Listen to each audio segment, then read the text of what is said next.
로마서 8장 18절부터 25절까지의 말씀 우리 한 목소리로 같이 읽겠습니다. 시작. 생각하건대 현재의 고난은 장차 우리에게 나타날 영광과 비교할 수 없도다.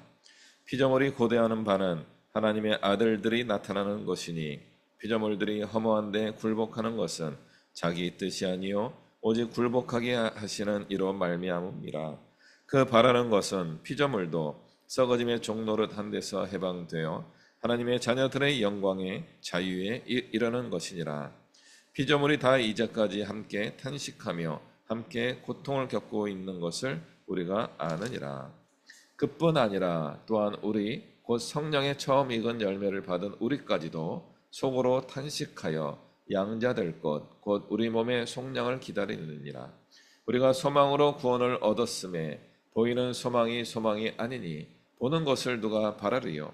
만일 우리가 보지 못하는 것을 바라면 참음으로 기다릴지니라. 아멘. 예, 오늘 말씀 제목은 신음에도 응답하시는 하나님입니다. 우리 이야기가 되면 좋겠는데 제 이야기가 되면 좋겠습니다.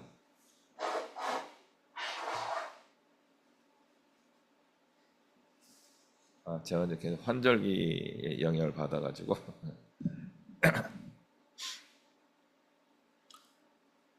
오늘 보면 피조물들이 말할 수 없는 탄식을 하고 있다라고 이야기하고 있습니다.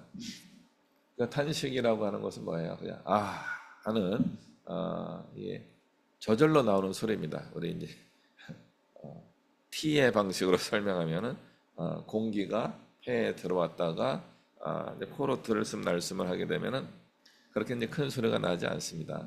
그런데 이제 입으로 나오면서 이제 성대를 울리게 되면 소리가 나게 되어 있습니다. 이 탄식이라고 하는 것은 저절로 나오는 소리입니다. 그래서 본인도 깜짝 놀랄 때가 있죠. 이 탄식, 그 소리가 나올 때 자기도 깜짝 놀라는 그런 소리입니다. 주변 사람들도 만약 그 소리를 들으면 왜? 무슨 일이 있어? 이렇게 묻는 분도 계시는 그 소리가 탄식입니다. 거의 무의식적으로 나오는 소리죠. 그래서 우리는 그 탄식이라는 단어를 긍정적인 단어보다는 조금 부정적인 힘들구나, 어렵구나 하는 말로 받아들일 수 있습니다. 오늘 말씀에 보면은 현재 고난이라고 이야기합니다. 생각하건대 현재 고난은 장차 우리에게 나타날 영광과 비교할 수 없도다. 이 바울의 가르침입니다. 바울이 우리의 신앙을 잘 고려할 때 우리 기독교 신앙은 고난의 신앙인 것을 알고 있었습니다. 현대의 우리 기독교 신앙은 어쩌면 굉장히 영광의 신앙입니다. 굉장히 영광이 있죠. 예수 믿으면 잘 된다. 예수 믿으면 복 받는다. 이런 이야기, 영광의 이야기들이 많이 담겨 있었지만 실제로 처음 우리 기독교는 고난과 함께하는 신앙이었습니다. 예수님 믿는다는 이유로 죽음을 겪기도 하고 예수님 믿는다는 이유로 다양한 핍박과 어려움을 당해야만 했었습니다. 로마에 있는 교회에게 바울이 편지를 쓰면서 그들이 겪고 있는 어려움과 고난을 공감해주고 있는 것입니다. 그럼에도 불구하고 지금 현재 우리가 겪고 있는 고난은 미래에 우리에게 보여질 영광과 비교할 수 없는 것이다. 앞으로 오게 될 영광이 꽤 크다. 혹은 어마어마하게 크다라고 이야기해주고 있습니다. 그러므로 그 영광이 우리에게 임하게 된다면 우리는 어떻게 해야 할까요? 당연한 거지만 참아야죠. 견뎌야죠. 잘 참고 견디다 보면 하나님께서 우리에게 비교할 수 없는 큰 영광, 그 영광을 주신다라고 우리가 볼 수 있습니다. 과연 우리가 기대하는 영광은 무엇일까요?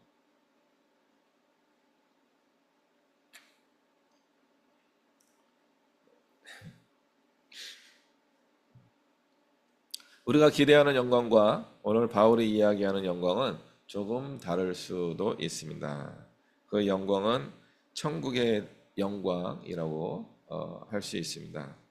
예수님을 믿는 사람들이 이르게 되는 그 마지막 목적지, 종착역, 그곳이 천국입니다. 천국의 영광이 우리에게 준비되어 있다. 그러므로 현재의 고난을 잘 참읍시다 라는 말씀으로 볼 수 있습니다. 그 밑에 나오는 구절은 피조물들이 기대하고 바라는 것이 있는데 하나님의 아들들이 나타나는 것입니다. 피조물들이 현재 허무한데 지금 굴복해 있는데 그것은 자기가 허무한데 굴복한 것이 아니고 굴복해 하시는 그 어떤 분에 의해서 그렇게 된 것입니다. 그러므로 이 허무에 굴복한다는 것은 어쩌면은 하나님이 주신 것이다 라고 바울이 이야기하고 있어요. 하나님이 그 허무에 굴복하도록 우리를 만드셨다 그런 뜻입니다. 왜 그런 일이 일어났습니까?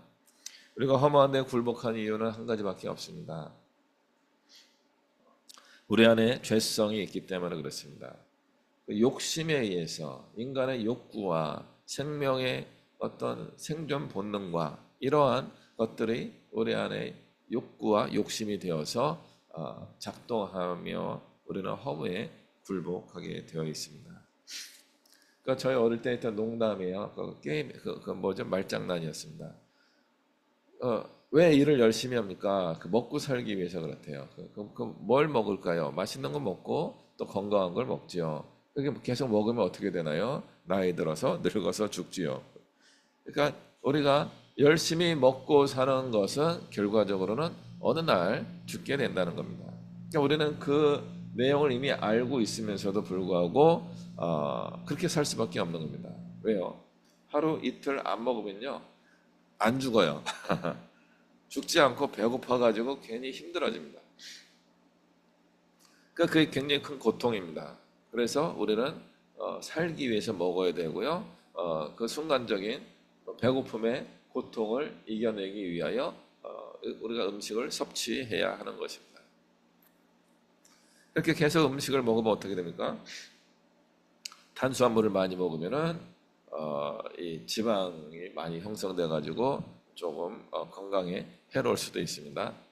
단백질을 많이 먹으면 어떻게 됩니까? 단백질을 먹으면 다 웬만하면 다 좋은데 단백질이 분해될 때 우리 몸에 요소 이런 것들이 많이 생겨가지고 그 소화기 계통에 문제가 생기고 담석도 생기고요.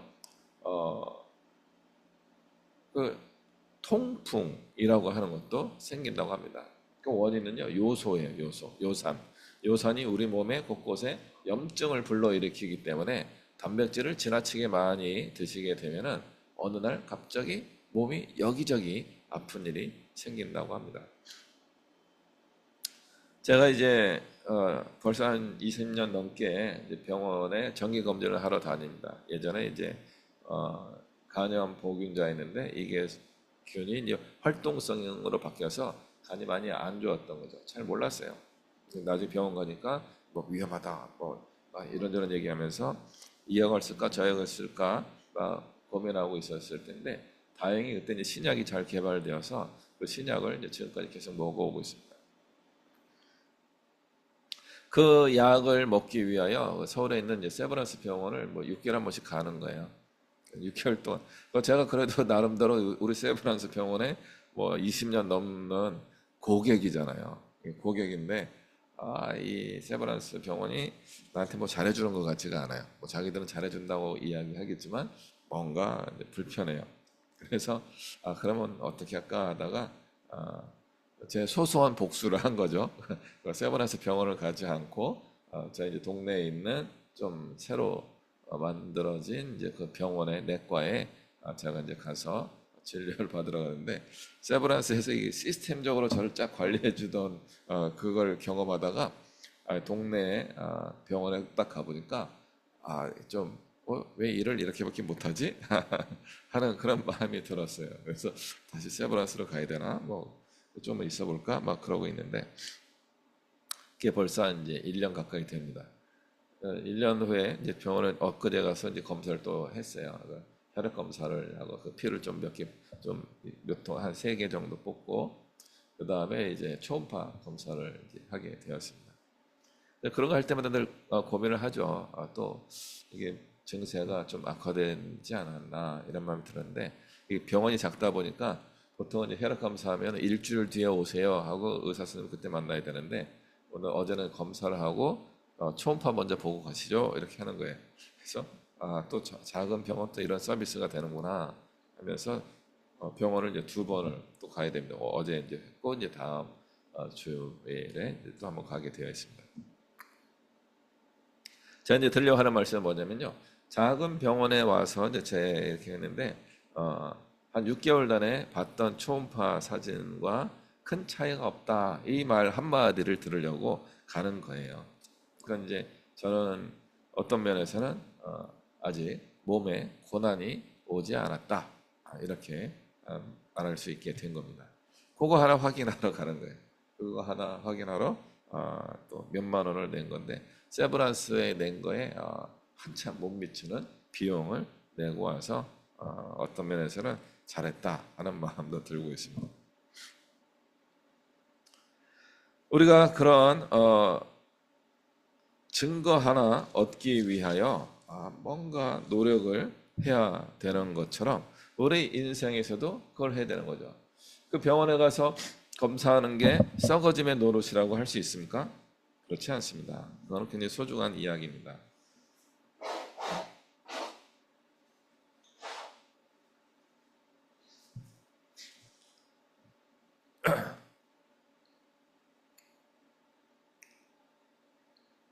그러나 우리 몸은 그러한 질병에 취약한 존재이라는 것을 다시 한번 확인하는 시간이기도 했습니다. 어쩌면 우리가 생각하는 허무는 그거일지도 모릅니다. 내가 하고 싶은데 열심히 하고 싶은데 이게 잘 안 되는 것 이런 것을 허무라고 이야기할 수 있습니다. 그러나 실제로는 그런 것이 아닙니다. 허무라고 하는 것은 없어지는 것을 의미합니다. 공허해진다는 것을 의미하는 겁니다. 그 공허해지는 것들 중에 하나가 뭐냐면 우리가 이 땅에서 열심히 붙들고 살아가고자 하는 그것이에요. 다시 한번 말씀드리지만 먹고 사는 문제에 집중하는 것이 어떤 면에서는 굉장히 허무한 일이기도 합니다. 많은 사람들이 기억해 주는 사람이 있어요. 오랫동안 좋은 일을 해주신 분들은 또 후배들이 기억하고 그분의 이름을 기념해 주기도 합니다. 그러나 우리 대부분의 사람들은 가족들의 기억 속에 남아있는 정도로 살아가기도 하고요. 아주 극소수의 일부들은요. 가족들에게서도 기억이 안 나는 그런 존재가 되어버립니다. 그런 의미에서 우리 인간은 허무한 존재입니다. 사라지는 존재고요. 정말 의미를 찾기 어려운 그런 존재가 될 수 있습니다. 실제로는 그렇습니다. 그래서 지금 우리가 눈을 부릅뜨고 괜찮은 사람인처럼 살고 그렇게 노력하고 있지만 실제로 우리는 정말 허무한 인생을 사는 것이 아닌가 한번 되돌아봐야 할 것입니다. 그렇게 허무하게 살아가는 것을 누가 다 그렇게 살고 있느냐 하면 피조물들이다라고 이야기하고 있습니다. 여기서 피조물은 자연 만물을 의미하는 것일 수도 있고 그 중에 예수님을 믿지 않는 사람들을 의미하는 것일 수도 있습니다. 피조물들이 기대하고 소망하는 바가 있는데 하나님의 아들들, 복수형입니다. 아들들이 나타나는 것이다. 지금 현재 허무한데 굴복하게 된 것은 자기의 뜻으로 굴복한 것이 아니라 하나님이 우리를 그렇게 내버려 두셨기 때문에 허무한 인생을 살아갈 수밖에 없는 것입니다. 라고 바울이 설명해 주고 있습니다. 바울의 설명이 딱 맞다, 정확하다라고 저는 생각하지는 않습니다만은 큰 틀에서는 맞는 이야기로 보여집니다. 피조물들도 바라는 것은 썩어짐의 종로로 탄 데서 해방되어 하나님의 자녀들의 영광의 자유에 이르는 것입니다. 그래서 피조물이 지금까지 함께 탄식하며 함께 고통을 겪고 있는 것을 우리가 알고 있습니다.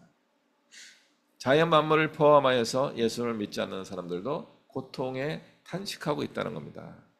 우리도 예수 믿는 이유 때문에 고통에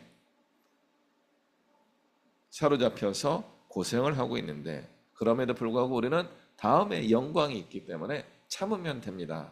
그러나 대부분의 피조물들은 똑같은 고통을 겪고 있지만 다음에 기대할 만한 소망이 없습니다. 소망이 없는 사람들에게 우리가 소망이 되어야 합니다라고 하는 가르침입니다. 하나님의 자녀가 된다는 것, 하나님의 영광의 자녀들이 된다는 것은 과연 무엇입니까? 과연 영광스럽습니까? 저는 이제 최근에 계속 이 문제를 가지고 씨름하고 있는 중이에요. 한마디로 이야기해서 참 마음이 어려워요. 참 힘들어요. 정말 소망의 비전을 가지고 지금까지 왔는데 많이 힘들어요. 그래서 그때 진작에 망했어야 되는데 다행히 주변에 또 저희 가족들이 애를 쓰고 있어서 망하지는 않아요. 제 느낌 이런 거예요. 우리 자녀들도 나를 존경하지 않는데 나의 그 어떤 이런 비전과 꿈을 다른 사람들이 존경하고 따라올 수 있겠는가, 이런 생각을 늘 하고 있습니다. 과연 내가 하고 있는 것이 바른 길인가? 우리가 꿈꾸고 있는 것은 바른 길인가? 이것이 굉장한 저희 마음의 고민입니다. 그래서 저도 말할 수 없는 탄식을 하며 지금 지내고 있습니다. 다른 것은요, 저는 소망이 있다는 거죠. 분명히 하나님이 하실 것이다 라고 하는 소망을 가지고 있습니다. 그러나 힘들어요. 그래서 탄식하고 있습니다. 어떻게 해야 할까요?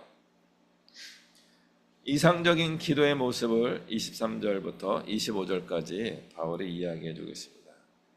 그뿐 아니라 또한 우리 곧 성령의 처음 익은 열매를 받은 우리까지도 속으로 탄식하여 양져될 것, 곧 우리 몸의 속량을 기다리고 있는데, 우리가 소망으로 구원을 얻었으며 보이는 소망이 소망이 아니니 보이는 것을 누가 바라겠는가?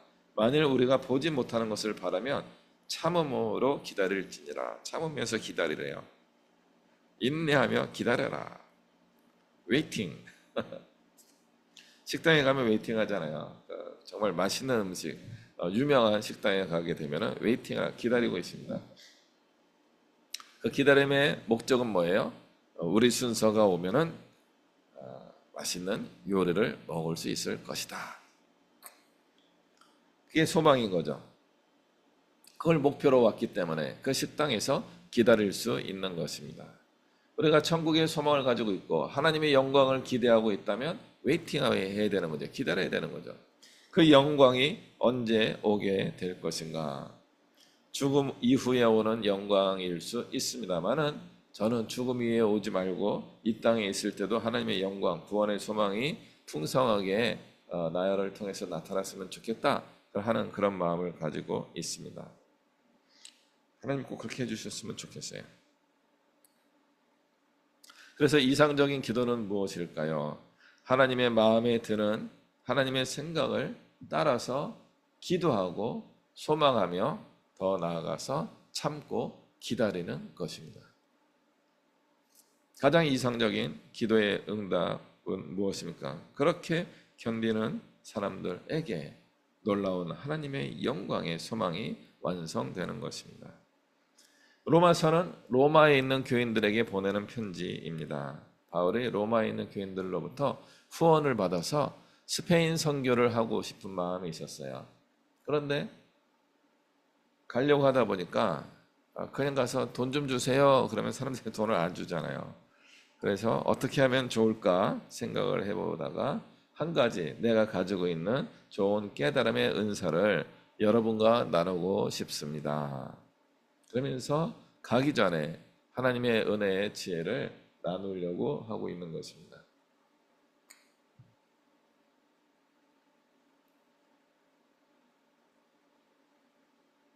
그러면서 하나님이 주신 소망의 목표, 바로 스페인까지 복음을 전하러 가는 것, 이것이 바울이 꿈꾸는 것입니다. 이 전도 여행하러 가는 것이 굉장히 유쾌하고 즐거운 관광 여행이 아니었어요. 그것은 정말 목숨을 걸고 거기서 억울한 일을 당할 수도 있음에도 불구하고 생명을 살리고자 하는 믿음의 소망을 가지고 나아가는 용기 있는 선택이었습니다. 종종 이런 일을 하는 분들이 하는 실수가 뭐냐면, 내가 정말 고상한 일을 하고 있는데, 정말 사회적 봉사를 열심히 하고 있는데 당신들 나를 도와야 되지 않습니까? 라고 하면서 당당한 권리처럼 요구하는 경우가 종종 있습니다.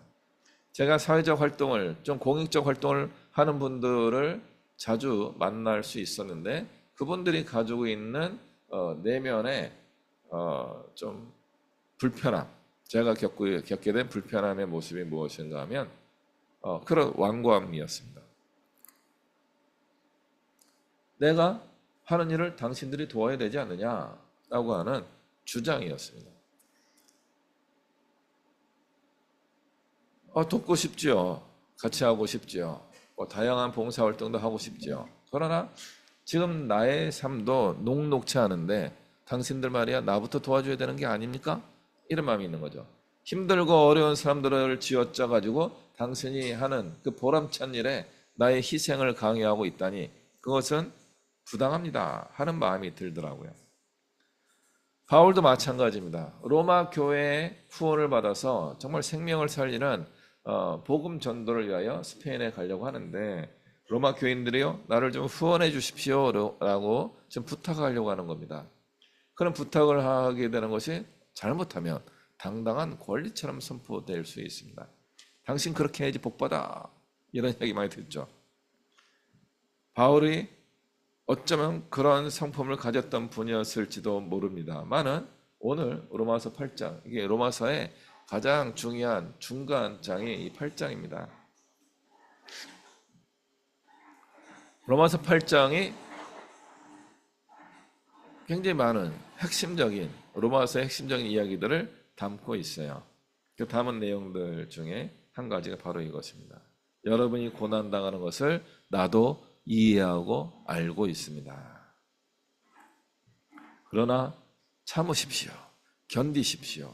하나님의 영광이 당신들에게 분명히 나타날 것입니다. 이런 소망의 메시지와 위로의 말씀을 전해주고 있는 것입니다. 제가 옛날에는 이걸 잘 못했어요. 제가 방금 욕했던 사람들이 바로 저였어요. 당위를 주장하면서 이렇게 살아야 되는 게 아니에요. 당신들 힘을 내시오. 그러면 하나님이 힘 주실 겁니다. 이런 이야기를 저도 하고 다닌 거죠. 근데 제가 지난 10년간 하나님 안에서 받는 훈련이 무엇인가 하면 고난을 겪는 것입니다. 정말 소망은 있는데 소망이 이루어지지 않는 낙심할 만한 일들을 겪고 있습니다. 하나님이 주신 마음을 가지고 하나님의 뜻을 이루어 가는데 왜 이렇게 일이 안 될까요? 왜 저 사람들은 하나님의 뜻을 함께 구하지 않는 것일까? 이런 고민들을 하면서 지금까지 오게 되었습니다. 그러면서 하나 지금 간절히 깨닫고 있는 것이 무엇인가 하면 위로의 메시지가 나에게 없었구나 하는 것입니다. 저는 위로의 메시지 하는 걸 정말 잘 못하는 사람이에요. 죄송합니다. 앞으로 열심히 해보겠는데 정말 잘 안 돼요. 정말 잘 안 돼요. 위로의 메시지를 줘야 되는데 이게 쉽지 않아요. 얘네 힘든 게 다 이유가 있겠지. 힘을 내. 믿음이 약하네. 믿음이 없어서 그런 거야. 이런 생각이 막 저절로 드는 거예요. 어릴 때 그런 식의 신앙경험을 많이 했던 것 같습니다. 제가 최근에 어떤 정치 모임에 갔습니다. 리얼미터라고 하는 그런 그 한국의 어떤 리서치하는 회사입니다. 특히 이제 정치에 대한 국민들의 갤럽 조사랑 비슷한 그런 건데, 갤럽은 요즘 잘 안 되고 있는데 리얼미터가 요즘은 가장 잘 되고 있다고 한답니다. 그래서 좀 어느 날 우연히 알게 되는데 리얼미터 대표님이 저와 이제 대학교 입학 동기래요. 과는 저는 신학과고 이제 그분은 이제 철학과신데 그분이 저는 동기라고 했고 제가 이제 재상봉 행사 대표를 했었기 때문에 저희 동기들을 동기 모임에 초대하는 사명감의 은연 중에 좀 있어요. 그래서 한번 만날까 하는데 워낙 바쁘신 분이라 그냥 찾아가서 뚝 만나는 게 조금 어색할 수 있어가지고 거기에서 이제 정치와 관련된 정치인들 특강들이 준비되어 있더라고요. 그래서 이제 뭐 국민의힘 쪽에 계신 정치인도 나오고 또 미래당에 계신 분도 나오고 또 민주당에 있는 분도 나오고요. 뭐 조국 혁신당에 있는 분 나오고 골고루 그리고 또 현직에 계신 분도 나오기도 하고 또 은퇴하신 분도 있고 뭐 그런 이야기가 그 강의가 이제 쭉 준비되어 있어요. 그 강의를 듣는 비용이 꽤 비싼데 제가 뭐 그 돈을 내면서까지 그걸 들으러 갈 필요는 없는데 거기에 또 직원이 저희 후배가 한 명 있어가지고 선배님 이날 한번 오시면 어떻겠습니까? 해서 제가 이제 지난주에 한번 가봤습니다. 지난주에 가서 김용민 의원이라고 이분이 발표하는 거예요. 근데 그날 법사위에서 일이 많이 있어가지고 원래 7시에 와서 강의하셔야 되는데 8시 넘어서 행사가 계속 늦어지게 되는 이유가 되었습니다. 그래서 뭐 김용민 의원 뭐 강의를 뭐 잘했지만 제가 그날 주목하면서 봤던 분이 한 분이 있어요. 이 리얼미터 이 정치 포럼의 홍보대사로 위촉된 그런 젊은 분이 그날 함께 있었습니다. 대구에서 올라온 고등학교 2학년 여학생이었습니다. 고등학교 2학년 여학생이 와서 자기는 대한민국 사회가 더 좋은 사회가 되도록 하는 일에 나의 인생을 다 바칠 예정입니다. 이런 이야기를 하는 거예요. 깜짝 놀랐어요. 고등학교 2학년. 아직 재학생이에요. 수능 전날이었기 때문에 이 학생이 이제 대구에 사는 학생인데 아빠랑 대구에서 사업하는 아빠랑 이 딸이 올라와서 또 하룻밤 자고 내려간다고 하더라고요. 저는 깜짝 놀라요. 고등학교 2학년 학생이 이런 이야기를 하다니. 그래서 굉장히 똑똑한 똘망똘망한 학생이었어요. 보면 알잖아요. 얼굴이 막 눈이 반짝반짝 빛나고 막 의지가 있는 그런 청소년이었습니다. 이 친구랑 또 우리가 이제 모든 행사를 끝나고 뒤풀이하는 모임에서 대화가 진행되고 있었습니다. 본인의 허락을 안 받았지만 이름을 공개하면 하은이에요. 하은. 딱 느낌이 오죠. 하나님의 은혜예요. 하나님의 은혜. 근데 물어봤죠. 너 교회를 다니니? 그러니까 안 다녀요. 그런 거. 근데 왜 이름이 하은이지? 아빠한테 물어봤어요. 왜 이름이 하은이에요? 그러니까 하나님의 은혜입니다. 이렇게 경상도 사투리를 쓰면서 이게 말씀하시는 거예요. 그래요? 그럼 대표님은 교회를 다니시나요? 그러니까 저도 안 나갑니다. 교회도 안 나가는 사람이 딸 이름을 하은이라고 지은 거예요. 왜 그럴까요? 그랬더니 예전에 교회 정말 열심히 다녔는데 교회 목사님의 설교가 너무 3주에 걸쳐서 너무 이상한 설교를 하셔가지고 3주째 되는 날 주일날 대예배 시간에 목사님 그렇게 말씀하시고 마음이 편하십니까? 그렇게 하셔도 되겠습니까? 이렇게 한번 외치고 그날 이후로 교회를 안 나오시게 됐다. 그래서 한편은 당황한 거죠. 제 마음에 제가 목사로서 사과드립니다. 이렇게 인사를 드리고 하은이의 이야기를 들을 수 있었습니다. 이 친구가 이런 이야기를 합니다. 자기는 똑똑하니까 공부도 잘해요. 성적이 늘 하고 어느 날은 전교 1등도 하고 막 그랬습니다. 그래서 주변에 친구들이 많아요. 야 하은아 하은아 하면서 친구들이 이 친구를 많이 따르고 어울리는 거예요. 또 아버지가 사업을 하시니까 또 밥도 얘가 샀어요. 친구들에게 먹을 것도 사주고 와 하면서 야 내가 공부 좀 해라 하면서 격려하고 막 애들을 잘 이끄는 리더십도 발휘한 거죠. 그러면서 이 친구가 중학교 3학년 때쯤 이런 생각이 들었대요. 대단합니다. 정말 깜짝 놀랄 만한 이야기를 한 거예요. 귀를 기울이고 들으세요. 굉장히 중요한 이야기를 하더라고요. 나는 애들이 공부를 안 해가지고 야 우리 친구들이 왜 노력을 안 할까? 야 니네 이상하다. 노력하면 나처럼 될 텐데 왜 너희들은 노력을 안 하니? 이런 생각을 하고 이런 말을 했었다는 거예요. 그러다가 어느 날 깨달았대요.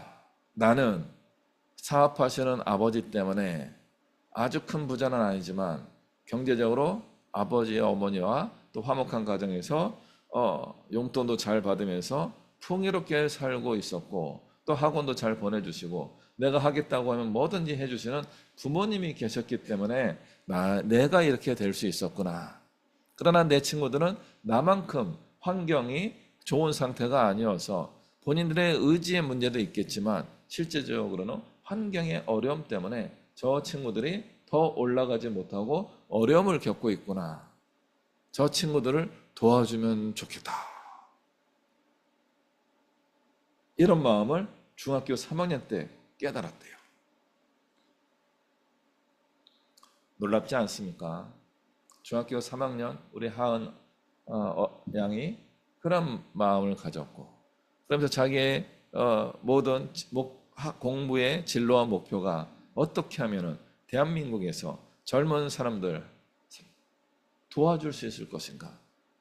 그래서 그걸 하려고 하다 보니까 정치에 대해서 좀 알아야 되겠구나 하는 마음을 가져서 그 정치 포럼에 참여하게 되었고, 그게 너무 예뻐가지고 우리 리얼미 대표가 명함도 하나 파줬어요. 홍보대사 해가지고 명함 막 이렇게 나눠주고 다니더라고요. 저도 명함을 하나 교환을 하였습니다.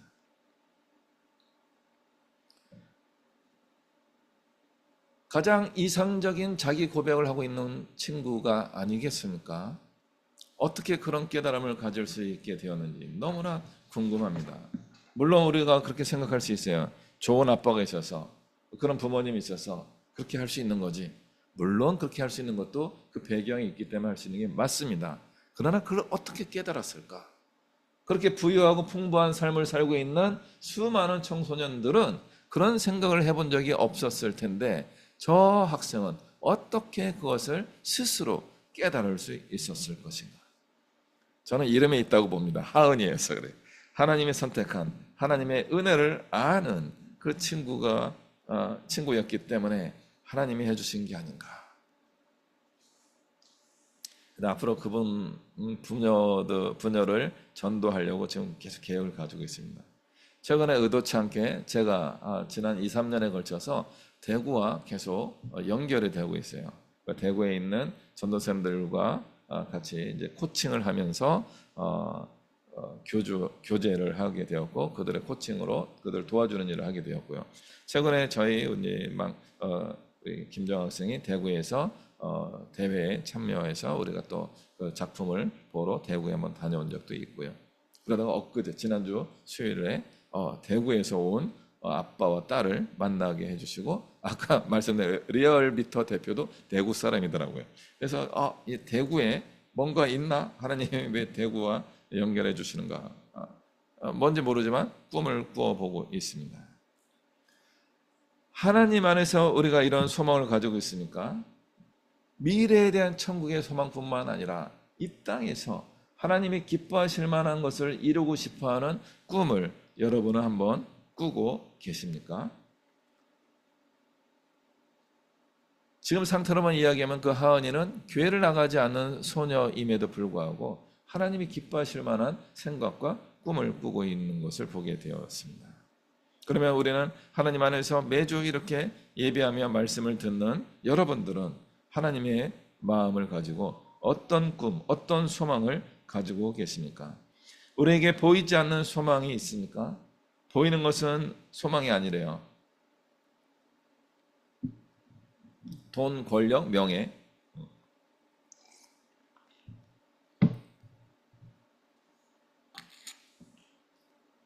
분명하게 보이는 저것을 향해 나갈 때는 어쩌면 그것은 우리가 소망하는 것이 아닐 수 있습니다.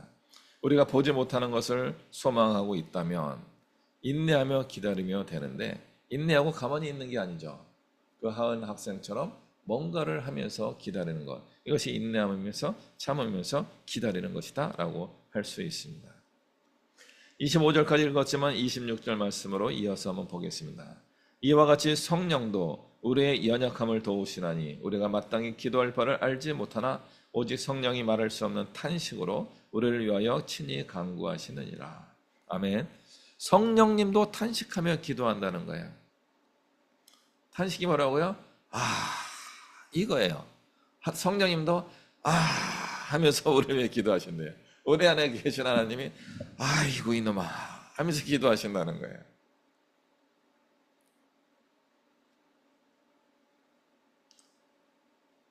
우리의 마음을 살피시는 하나님이 성령의 생각을 아시고 성령이 하나님의 뜻대로 성도를 위하여 간구하시는 것을 들으시고 하나님께서 응답하시는 겁니다.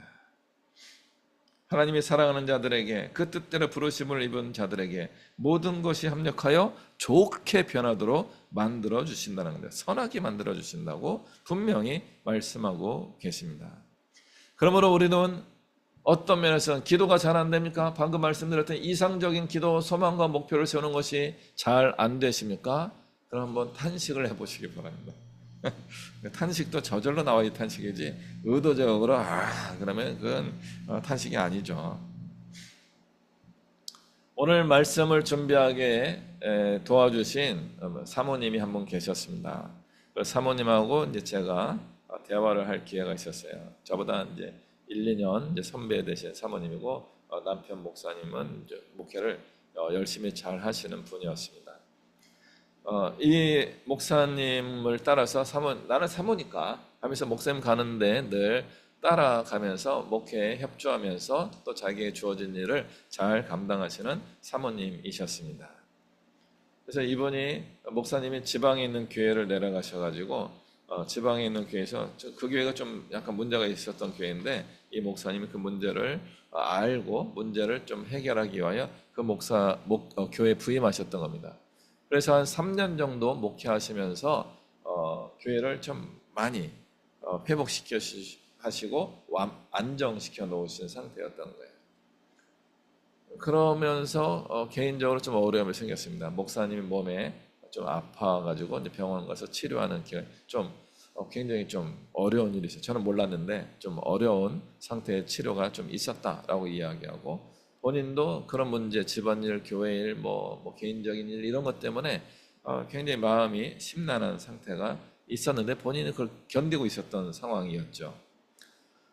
토요일 날 저녁에 주일 예배 설교를 준비하시다가 목사님이 이제 설교가 좀 준비가 좀 어렵네 하니까 이제 사모님이 그럼 우리 같이 산책해요 하면서 그 동네 지방의 소도시를 산책하면서 이렇게 거니시다가 동네 사람들이 지방 사투리 언어를 쓰면서 뭐 이렇게 대화하는 걸 들린 거예요. 그 소리가 들리니까 자기도 모르게 그 사모님의 표현이에요. 단전에서부터 으악 끌어올리면서 나는 저 사투리 소리가 너무나 싫어라고 외쳤대요. 자기 그걸 왜 외쳤는지도 모르겠대요. 그냥 그 소리가 갑자기 그날 밤에 갑자기 싫었대요. 그래서 자기 단전에서부터 속에서부터 나는 저 소리가 너무나 싫어라고 자기도 모르게 외쳤다는 거죠. 그러니까 목사님이 옆에 듣고 깜짝 놀랐고 당신 왜 그래? 이렇게 쳐다보고 있었대요. 근데 한번 소리치고 나니까 좀 괜찮아지셨대요. 그래서 아니야 괜찮아요. 이제 가요. 말씀 준비해줘. 목사님 말씀 준비가 되겠어요? 산책하러 나왔다가 뭐 이런 외침을 들었기 때문에 그러면서 목사님이 나름대로 최선을 다해서 주일 예배 설교하고 다음날 이렇게 예배를 잘 마치는 그 오후에 놀라운 일이 일어났다고 합니다. 어떤 교회에서 목사님을 모시고 싶습니다 하는 청빙이 왔다는 거예요. 서울 지역에 있는 서울 경기에 있는 어떤 교회에서 목사님을 우리 교회 담임 목사님으로 모시겠습니다. 굉장히 놀라운 고백이었습니다. 그분하고 이제 1시간 정도 같이 대화하면서 그 얘기를 해주실 때 갑자기 울컥하면서 기분이 나빴어요. 우리 하나님이 이분 그 탄식은 들으시고 나의 탄식은 안 들으시는 건가? 우리 항상 그런 생각하잖아요.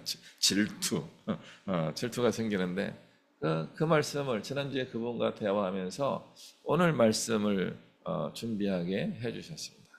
과연 우리는 나도 모르게 하는 탄식을 해본 적이 있는가? 그리고 그 탄식은 성령님의 탄식인가? 아니면 나의 하소연인가? 나의 하소연과 탄식만 가지고도 하나님의 응답하신 때가 있었습니다. 하나님을 제대로 기억하지 못했던 이집트에서 애굽에서 400년 동안 노예 생활 종살이 했던 그 사람들이 너무나 고생스러워서 기도하지도 못하면서 탄식하고 있을 때 하나님이 임재하셔서 그들의 탄식을 들으시고 이제 나의 백성을 구할 때가 되었구나 하면서 모세를 부르시고 이스라엘 백성들을 이집트에서 꺼내셔서 가나안 땅으로 옮기기 시작해 주셨습니다. 저는 그 부분이 어릴 때 읽을 때 굉장히 이상했어요. 이스라엘 백성들이 기도한 게 아닌데 하나님 도와주세요, 구원해 주세요라고 하는 기도를 한 게 아니고 아이고 힘들어 죽겠네라고 하면서 야 이거 어떻게 사냐 고민하면서 외쳤던 그 소리일 뿐인데 하나님이 그들의 탄식을 들으시고 아브라함과 했던 약속을 기억하시고 이스라엘 백성을 구원하기 위하여 모세를 세워주셨습니다. 하나님이 우리의 탄식에 분명히 귀를 기울이고 계십니다. 우리의 그 간절한 소망을 들으시고 알고 계십니다. 그럼에도 불구하고 우리는 계속 허무함을 쫓고 있다면 이제는 가장 이상적인 기도를 했으면 좋겠습니다. 하나님의 뜻, 하나님의 생각을 품고 깨닫고 하나님의 나라에 대한 소망을 가지고 보이지 않는 그것을 바라면서 참으면서 인내하면서 하나님이 이루실 영광의 날을 꿈꿨으면 좋겠습니다. 그 영광은 천국의 영광일 뿐만 아니라 이 땅에서 우리가 감당한 사역의 사명의 열매일 수 있습니다. 그때가 다가온다고 저는 확신합니다. 우리 하나님이 보이지 않는 것을 기대하며 소망하며 참고 있는 우리에게 깜짝 놀라게 하시는 그런 일을 이루어 주실 줄로 믿습니다. 우리 가족들에게, 우리 믿음의 식구들에게 이러한 놀라운 일들이 일어나기를 주님의 이름으로 축복합니다. 기도하시겠습니다.